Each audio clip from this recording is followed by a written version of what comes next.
नमस्कार विद्यार्थी मित्रांनो, स्वागत आहे तुमचं सर्वांचं पुन्हा एकदा आपल्या यूट्यूब चॅनल ॲग्री गँगमध्ये. तर विद्यार्थी मित्रांनो, आता आजच्या व्हिडिओमध्ये आपण तुमच्यासाठी घेऊन आलेलो आहोत मॅथ्स 111 या कोर्सचे मोस्ट प्रोबेबल क्वेश्चन्स. ते बघण्या अगोदर या कोर्सबद्दल तुम्हाला काही माहिती देऊन देतो विद्यार्थी मित्रांनो. तर आता मॅथ्सचा जो हा कोर्स आहे, हा कोर्स एक नीड बेस्ड कोर्स आहे. म्हणजेच हा काही कंपल्सरी कोर्स नाही. ज्याचं 11वी-12वीत मॅथ्स नव्हतं अशा स्टुडंटनी हा कोर्स घेतला पाहिजे, आणि ज्याचं 11वी-12वीत बायो नव्हतं अशा स्टुडंट्सनी बायो घेतलं पाहिजे. असा हा सब्जेक्ट आहे, नीड बेस्ड सब्जेक्ट आहे. यालाच रेमेडियल कोर्स किंवा डिफिशियन्सी सब्जेक्टसुद्धा म्हणतात. तर विद्यार्थी मित्रांनो, आता हा कोर्स जो आहे मॅथ्सचा, हा कोर्स डिग्रीत तुम्हाला 4ही वर्षात कधी पण काढता येतो. म्हणजेच यात तुम्ही वायडी नाही पडत. जर यात तुम्ही फेल झाले तर तुम्ही वायडी नाही पडत. बट विद्यार्थ्यांना मॅथ्स अवघड जातं, म्हणूनच ते BSc ॲग्रिकल्चरला ॲडमिशन घेतात असे बरेचसे विद्यार्थी. तर त्यामुळे हा कोर्स जो आहे तुमचा, तुम्ही आत्ताच काढून घ्या. नंतर याचं तुम्ही डोक्याला टेन्शन ठेवूच नका. आत्ता या सेमिस्टर एक्झामला तुम्ही हा कोर्स काढून घ्या, कारण बऱ्याच काही काही विद्यार्थ्यांना ट्रान्सफरसुद्धा करायचं असतं. तर अशा विद्यार्थ्यांनी बॅकलॉगचा एक पण सब्जेक्ट ठेवू नका. तर हा जो कोर्स आहे 1+0चा आहे. मग याचा पेपर पॅटर्न कसा असेल ते बघू आपण. तर विद्यार्थी मित्रांनो, आता 1+0चा कोर्स असल्यामुळे याचा जो पेपर असेल तुमचा, तो 50 मार्क्सचा असेल, आणि याला तुम्हाला टाईम जो असेल तो 2.5 तासाचा असेल. तर यात तुम्हाला सेक्शन एमध्ये 7 क्वेश्चन देण्यात येतील, आणि त्या 7पैकी कोणतेही 5 सोडवावे लागतील. मग त्यात AB पॅटर्नचे सुद्धा क्वेश्चन असू शकतात, आणि काही 6 मार्क्सला डायरेक्ट एक क्वेश्चन असेल. त्यानंतर सेक्शन बीमध्ये तुम्हाला 6 क्वेश्चन्स असतील. त्या 6पैकी कोणतेही 5 सोडवायचे, असे तुम्हाला 2 मार्क्सला एक क्वेश्चन असेल.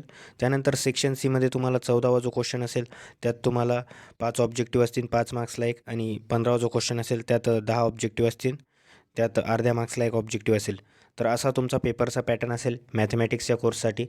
आणि विद्यार्थी मित्रांनो, हा जो कोर्स आहे आता हा हार्ड आहेच. बऱ्याच विद्यार्थ्यांना हार्ड वाटतो, आणि हा कोर्स असा आहे की यात फेकून चालत नाही. यात जे ॲन्सर आहे तेच लिहावं लागतं, कारण मॅथ्समध्ये आपण काही फेकू शकत. तर चला विद्यार्थी मित्रांनो, आता आपण मॅथ्सचे जे मोस्ट प्रोबेबल क्वेश्चन्स काढले ते बघून घेऊ. तर यात आपण पहिला जो क्वेश्चन घेतलेला आहे तो define circle and find equation of circle with centre is. आता यात मी ह्या व्हॅल्यू दिलेल्या आहे, त्या तुमच्या एक्झामला वेगळ्या व्हॅल्यू असू शकता. आणि आता सर्कलवर इथं हा क्वेश्चन मी घेतलेला आहे, तर एक्झाममध्ये वेगळा क्वेश्चनसुद्धा येऊ शकतो, कारण हा मॅथमॅटिक्सचा कोर्स आहे. मॅथमॅटिक्समध्ये एक गोष्ट 1000 वेजनीसुद्धा विचारली जाऊ शकते, आणि हा सर्कलवर तुम्हाला 2 वेळेस क्वेश्चन आलेला आहे प्रिवियस इयरच्या पेपर्समध्ये. त्यानंतर दुसरा क्वेश्चन आहे state Simpson's formula find area of curvilinear figure by Simpson's rule whose coordinates are. आता मी इथे कोऑर्डिनेट्स दिलेले, एक्झामला तुम्हाला वेगळे कोऑर्डिनेट्स येऊ शकतात. आणि सिम्पसन्स फॉर्म्युलावर तुम्हाला 4 वेळेस क्वेश्चन्स आलेले आहेत. आता असाच क्वेश्चन आलेला आहे का असं नाही, वेगळ्या टाईप्समध्ये सुद्धा क्वेश्चन आलेले आहेत. त्यानंतर आहे define matrix explain any 4 types of matrices with example. आता यात तुम्हाला डायरेक्ट मॅट्रिसेसचे जे एक्झाम्पल्स आहेत ते एक्सप्लेनला विचारतील आणि डिफायनेशन विचारतील. आता मी येथे एक मॅट्रिक्सचा एक एक्झाम्पल घेतलेला आहे या क्वेश्चनमध्ये इन्क्लूड करून. तुम्हाला एक्झामला मॅट्रिक्सचं एक्झाम्पल सेपरेटसुद्धा येऊ शकतं, आणि हा क्वेश्चन सेपरेटसुद्धा येऊ शकतो. तर आता इथे एक्झाम्पल म्हणून मी त्याचं न्यूमरिकल घेतलेलं आहे, आणि मॅट्रिक्सवर सुद्धा 2 वेळेस प्रिवियस इयरला क्वेश्चन्स आलेले आहेत. त्यानंतर चौथा क्वेश्चन आहे state the theorems rules on integration. मग त्यात बीमध्ये आहे state the theorems rules on differentiation. हे 2 वेळेस आलेले आहेत क्वेश्चन. त्यानंतर 5व्या याच्यात आहे equation of Euler's theorem on homogeneous function, आणि त्यात बीमध्ये आहे explain any 4 types of function. मग 6वा जो क्वेश्चन आहे त्यात घेतलेला आहे आपण differentiate following functions with respect to x. तर आता विद्यार्थी मित्रांनो, येथे आपण एक्झाम्पल्स घेतलेलेच नाहीत, कारण एक्झामला वेगळे एक्झाम्पल येतील, आणि इथे वेगळे एक्झाम्पल येतील, आणि थोडंसं टायपिंगचं आम्हाला लिमिटेशन्स आहेत, त्यामुळे आम्हाला ते टाईप करता नाही आलं. त्यामुळे तुम्ही डिफरन्सिएशनचे जे क्वेश्चन्स आहेत ते करून घ्या. मग जो बीमध्ये क्वेश्चन आहे find equation of straight line passing through 2 points. आता येथे मी व्हॅल्यूज घेतलेले आहे. हा एक प्रिवियस इयरचा क्वेश्चन आहे. मग 7वा जो क्वेश्चन आहे त्यात आहे define differentiation find the derivatives of y is equal to 3x² + 5x - 7. त्यानंतर आहे इंटिग्रल कॅल्क्युलसचा आपण एक्झाम्पल घेतलेला आहे, त्यात एक इव्हॅल्युएशनचं क्वेश्चन आहे. तर अशा प्रकारे तुम्हाला सेक्शन एमध्ये क्वेश्चन्स येऊ शकतात, ब्रॉड क्वेश्चन जे असतात मोठे.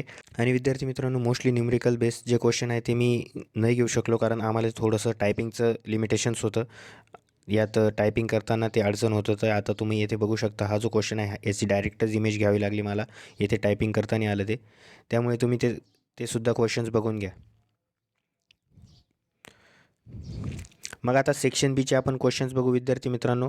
त्यात आहे गिव्ह प्रॉपर्टीज ऑफ डिटर्मिनंट्स. मग त्यानंतर आहे state Simpson's 1/3 rule, transpose matrix and its properties, write any two standard integrals, write the derivatives of sin x, write the order of matrix having 4 rows and 3 columns, what is the value of determinant if two rows are equal. असे काही आपण questions घेतलेले आहेत section बीमध्ये.